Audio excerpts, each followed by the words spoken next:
भारत में बहुत से ऐसे घटिया लोग हैं जो शुभम शुक्ला को केवल इसलिए कोस रहे हैं कि वह ब्राह्मण है और भारत के दूसरे व्यक्ति हैं जो अंतरिक्ष में गए हैं।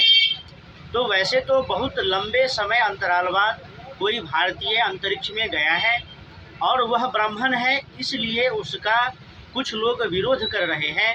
और इस गंदी मानसिकता के लोग या तो कांग्रेसी होते हैं या जिहादी होते हैं या वामपंथी होते हैं। और अभी कुछ समय पहले नव बौद्ध जो अपने आप को भीमसेना, भीम आर्मी कहता है, बौद्ध का उत्तराधिकारी कहता है, यानी कि बौद्ध से भी बड़ा बौद्ध और अंबेडकर से भी बड़ा अंबेडकर कहता है अपने आप को।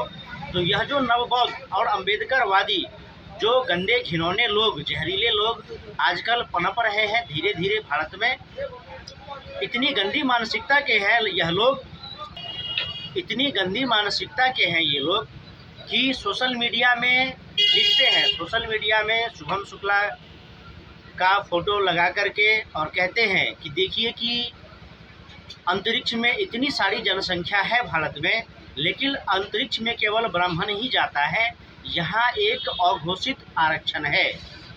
तो जब आरक्षण पर प्रश्न उठता है इस देश में, तो कहा जाता है कि कोई भी सरकार अगर आरक्षण को छुआ, आरक्षण को हाथ लगाया तो उसकी सरकार गिर जाएगी, फिर उसको सत्ता में आना स्वप्न हो जाएगा। और यह सही बात है।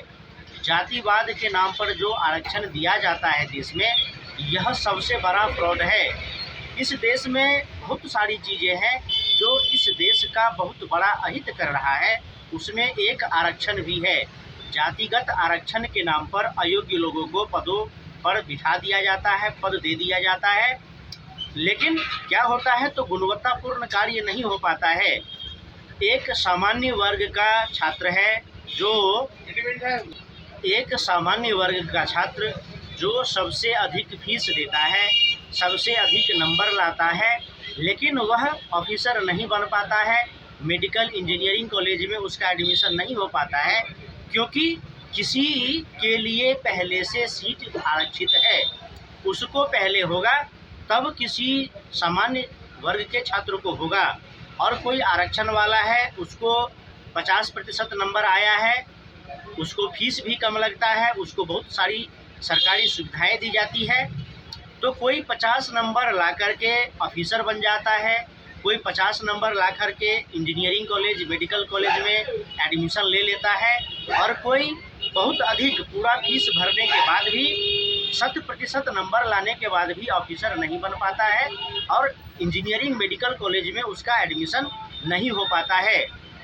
तो सीधी सीधी बात है कि घोड़ों के पैर में जंजीर बांध करके गधों को रेस में दौड़ाया जाएगा, तो सबसे पहले तो यह खेल ही विचित्र सा लगेगा।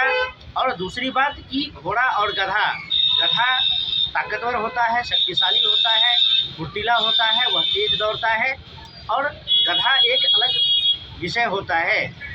तो स्वाभाविक सी बात है, लेकिन ऐसा नहीं है। कोई कोई गधे होते हैं जो अधिक बोझ ढोते हैं, जो अधिक दौड़ते हैं, वह अलग बात है, लेकिन जानवरों और मनुष्यों में तुलना नहीं की जा सकती है।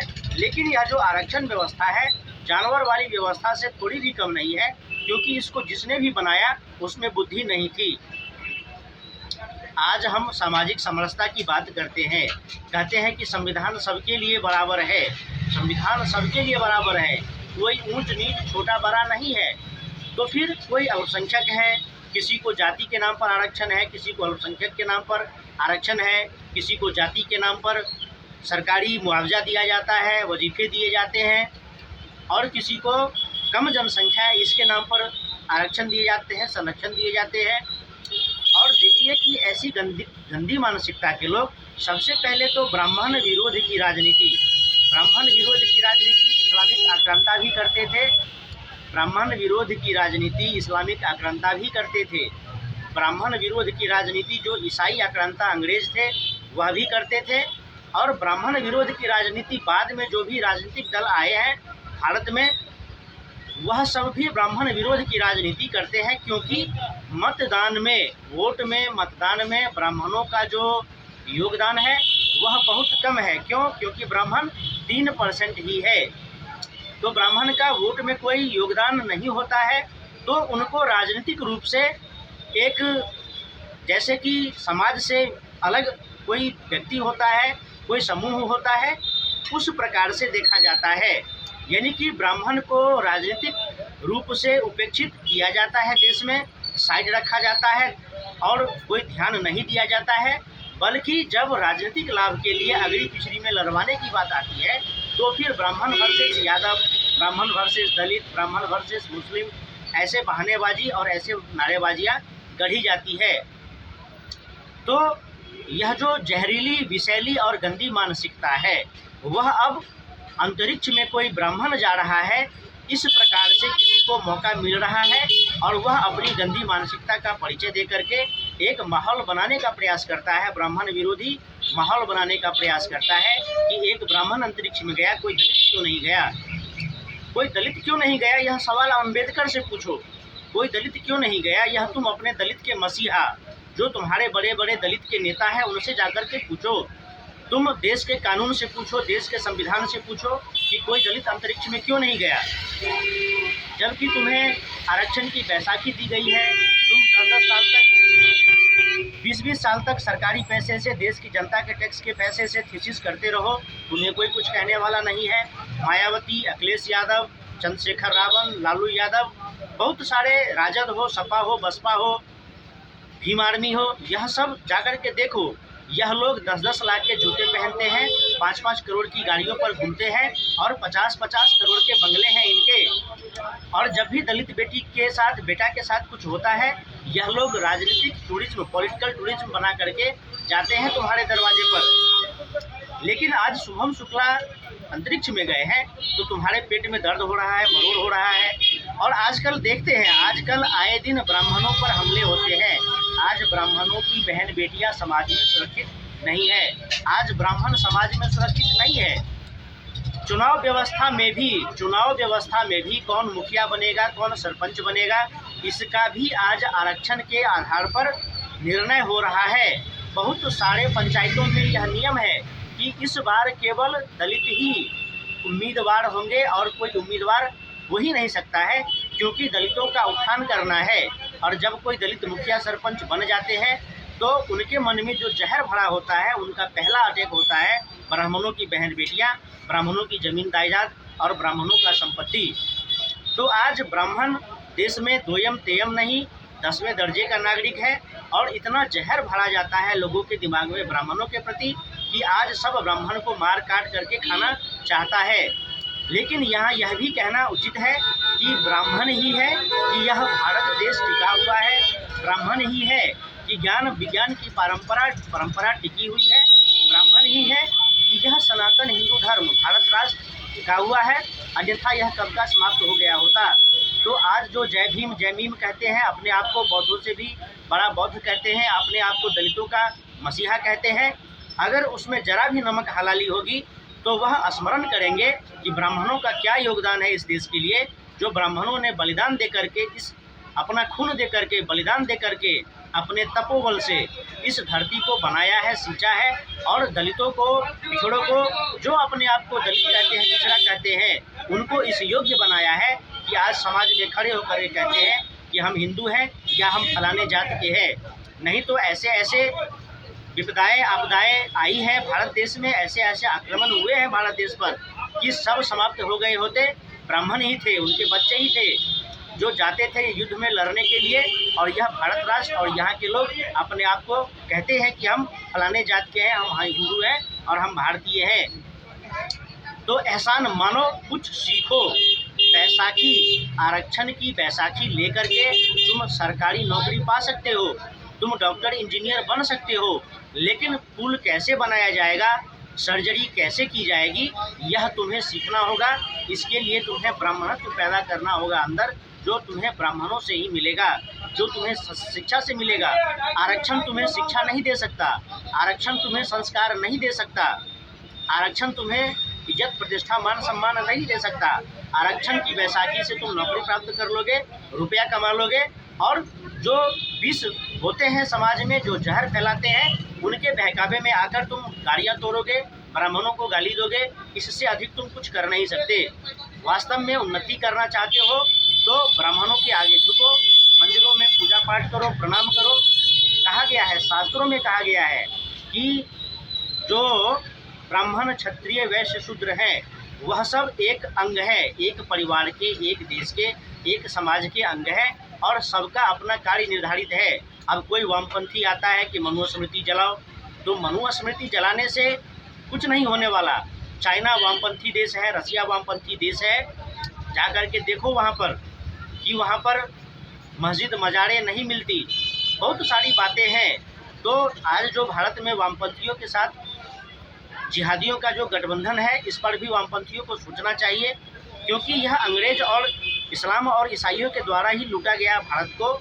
जो आज भारत में ऐसी स्थिति है कि कोई भी ऐरे गहरे नत्थु फेरे आता है, मुँह उठा करके ब्राह्मणों पर उंगली उठाता है और कहता है कि ब्राह्मणों ने शोषण किया और अत्याचार किया।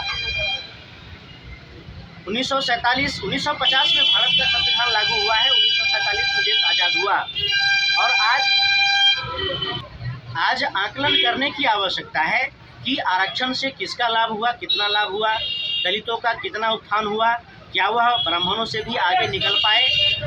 और इतने लंबे समय से इतने बड़े स्तर पर आरक्षण है, लेकिन कोई अंतरिक्ष में नहीं जा पाया। तो लोग चाहते हैं कि जो शुभम शुक्ला अंतरिक्ष में गए हैं तो उनको नहीं भेजो और किसी नवबौद्ध को, नीले भीमटे को, किसी अम्बेडकरवादी को उस विमान में बैठा दो, वो जाएगा। अब अगर बीच रास्ते में रॉकेट रुक गया तो इसके लिए ब्राह्मणों पर आरोप लगाओ कि ब्राह्मणों ने ही बीच रास्ते में, जैसे ही एक दलित का बच्चा रॉकेट से अंतरिक्ष में गया, बीच रास्ते में ब्राह्मणों ने रॉकेट को ब्लास्ट कर दिया। तो बहुत ही हास्यास्पद है, दुख भी होता है, दुख होता है, मन में पीड़ा होती है कि ऐसे जहरीले, गंदे, घटिया मानसिकता के लोग होते हैं कि एक ब्राह्मण अंतरिक्ष में चला गया तो उसको दुख होता है, पीड़ा होता है। अब हम क्या ही कहें, सोशल मीडिया की अपनी मर्यादा है, हम क्या कहें। नहीं तो समाज में तो देखते हैं कि रोज़ कोई दलित है, ब्राह्मणों के यहाँ काम करके आता है, वहाँ से पैसा लेकर के आता है, अपने घर में एक कौवा मारता है और किसी दलित के नेता के दरवाजे पर जाता है और ब्राह्मणों को गाली देना शुरू करता है। फिर दलित नेता के घर से आता है तो ब्राह्मणों के मोहल्ले में गाली देते हुए जाता है। जब रात में सो जाता है, सुबह में उसका नशा उतरता है तो फिर किसी ब्राह्मण बनिया के दरवाजे पर जा कर के नौकरी करता है, फिर 500 रुपये कमाता है, फिर अपने दरवाजे पर आकर के एक कौवा मारता है, फिर किसी दलित नेता के यहाँ जाता है या कोई दलित नेता उसके यहाँ आता है, फिर वह कौवा मार करके ब्राह्मणों के बस्ती में ब्राह्मणों की बहन बेटियों को गाली देता है और सो जाता है, 2-4 बच्चे पैदा कर लेता है। फिर वह 2-4 बच्चे को लेकर के किसी ब्राह्मण बनिए के दरवाजे पर जाता है, फिर वो 500 रुपये कमाता है और फिर 500 रुपया कमा करके दिन भर काम करता है, अपने परिवार के लिए राशन लेता है, शाम को एक कौवा मारता है। कोई दलित नेता उसके यहाँ आए या वो किसी दलित नेता के घर गया, फिर ब्राह्मण बनिया को गाली देता है। दिन भर ब्राह्मण बनिया के यहाँ काम करता है, रुपया कमाता है, शाम को कौवा मारता है और फिर ब्राह्मण बनिया को गाली देता है। और इस बीच में क्या करते हैं, जो दलित नेता होते हैं वह 10 लाख की घड़ी, 5 लाख का कार और 50 करोड़ का बिल्डिंग बना लेते हैं। और जो दलित पिछले कुचरे हैं, वह जो अंतरिक्ष में जाने का सपना पाले हुआ है, वहाँ तो आरक्षण है ही नहीं। अब आरक्षण है नहीं तो वह क्या करे, तो वह अंतरिक्ष में नहीं जा पाते हैं। तो भारत सरकार से यही कहेंगे कि संविधान में आप ऐसी व्यवस्था कीजिए कि एरोप्लेन, अंतरिक्ष, जो मतलब दुनिया संसार में कहीं भी कोई दलित है, महादलित है और जाति तो उसमें है ही, फलाना जाति आरक्षण की श्रेणी में आता है। कृपया करके इन लोगों को आरक्षण दे दीजिए। मैं तो कहता हूं कि इनको इतना आरक्षण दे दीजिए कि यह मुंह खोले, इसके मुंह में अनाज चला जाए, मेवा, खोवा, फल, मिठाई चला जाए और इसको हगना नहीं पड़े, इसके मुंह में अपने आप चला जाए और पिछवाड़े से अपने आप निकल जाए। इन दलितों को आप इतना आरक्षण तो अवश्य दीजिए, मतलब कुछ नहीं करना पड़े, मुंह खोले, इनके मुंह में खाना चला गया और शरीर में खाना गल पच गया तो पिछवाड़े से अपने आप निकल जाए। इतनी सरकार को व्यवस्था करनी चाहिए, वरना यह दलितों के साथ अन्याय है, अत्याचार है, और फिर क्या कहना है।